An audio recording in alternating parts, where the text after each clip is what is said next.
Hello, my name is Diane Hartunian, and I've had a lot of fun taking this course. I've really learned a lot, and I love using protocols, I think, for engagement.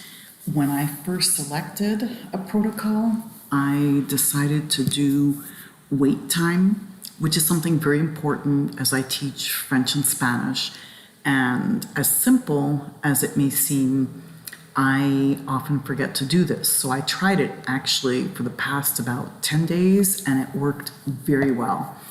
And I think sometimes we get stuck in a routine where we kind of rush through things, and I think that this has helped me and my students a lot. Additionally, when I worked through this this module, I learned about the other protocols, and so I got very interested in activating prior knowledge and also provocative prompts. I think that as we become more involved, or we seem to be in a more contentious environment, it's hard to keep students on track at times to express more objective opinions that aren't just reactions based on emotions or maybe other content or things that they viewed in social media. And it often comes up in discussions, the question of France and whether France is an intolerant country, whether it's racist. There's a whole big debate going on about the role that religion plays in France. And it's inevitable in upper level classes as we debate, as we look at current news articles, as there are upcoming presidential elections in France. It's a topic that will be explored, specifically the role of religion in France being a secular country. So that's what motivated me to design a module that's titled The Unveiling of Women in France, Liberty or Oppression. And the goal is to get students to look at different viewpoints, to look at certain facts, to compare and contrast, and to really motivate them to want to get into a debate, but also at the same time to know how to debate. So that's how I designed this lesson, or this lesson. And so I really like using Canva along with Canvas to design. I find that the two work very well. And so I had a lot of fun doing this. Just to give you an overview then, I have an introduction here where I put in my objectives and what the students are going to do, just a quick overview. And then we go into a survey, and that is to activate prior knowledge and to see how students feel initially about this topic, because I know only too well that students can be very judgmental and that they'll rush to judgment. Oh, France is, just a bad country. It's very intolerant, without maybe knowing all of the facts.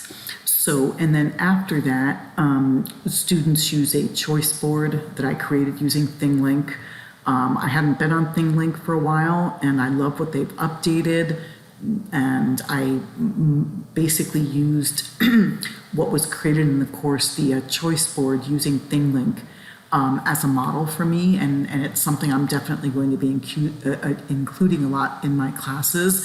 I use Genially when I have the time to create, but I feel that sometimes it can take a little more time, so ThingLink is great.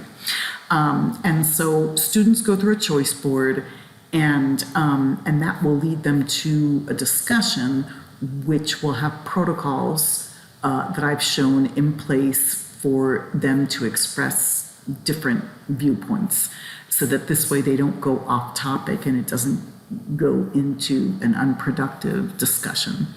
And after that then, after the discussion, I finish up with a 3-2-1 reflection, where students use either Studio, if that's available to them in Canvas, or Edpuzzle, which is also a great tool to share 3 things that they learned that of course reflect the course content, 2 things that resonated with them, and a question that they have, preferably an open-ended question to kind of keep the discussion going. And with that, that question is embedded in the video, either in Edpuzzle or in Studio, so that students have to watch the whole video and see that embedded question in the end. And then the very last thing that they do is they respond to a peer to a question, right, the video, and they do that in the comment section. So just to take you on a tour, I know that this has to be under 10 minutes, so I'm just going to open up over here the introduction to show. And as I said, this was done in Canva, and then I easily brought this over. And I tried to put in my starting point here and different cues as to where we're going with each part. If we continue over here, again, it was just more of the, the learning objectives here. And again, a preface as to what we're going to be doing next. And then here is my survey that I have, and it is a bit complex. Students do have to read an article and look at a satirical image, which again can be something very controversial. My goal is to get students to look at this from a more objective viewpoint, and again, in understanding the importance of cartoons and satire in French culture, which is an old tradition. And so then I go a little more into the controversy about, specifically in this part, it's about whether women have the right to wear a head covering, the veil, in public, and it's become a big discussion. So over here then, this leads to my choice board here, where students' indication here to start. I know these look like they're a little out of order. I was trying to put number 1 in the middle and have them go around. So these are just the directions, and then students have to select one of 2 articles that are over here, and then either a podcast or a videos that they have a variety of content, which, by the way, this content is all in French. I put it in English for this video. And then students go to a discussion, and this is where I put in the discussion protocol, and particularly about how one can agree, disagree, and how they should cite, different examples. And so this is then the directions along with the rubric, and I think that I can't wait to try this because I think that it will really help. And then finally, my 3-2-1 activity with the creation in Edpuzzle or Studio, but in my case, it would be Edpuzzle. I don't have access yet to Canvas. And where students will embed that open-ended question.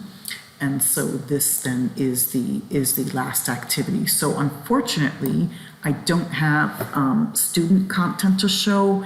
And before I forget, I added my rubrics, very easy to do in Canvas. It really is amazing. And I just made sure that I went through my list of the things that students have to go step by step, for each part. And I did that also for the discussion rubric. So I hope that you like this lesson, and I cannot wait to try it out. And thank you so much for the course. I've learned so much. Thank you.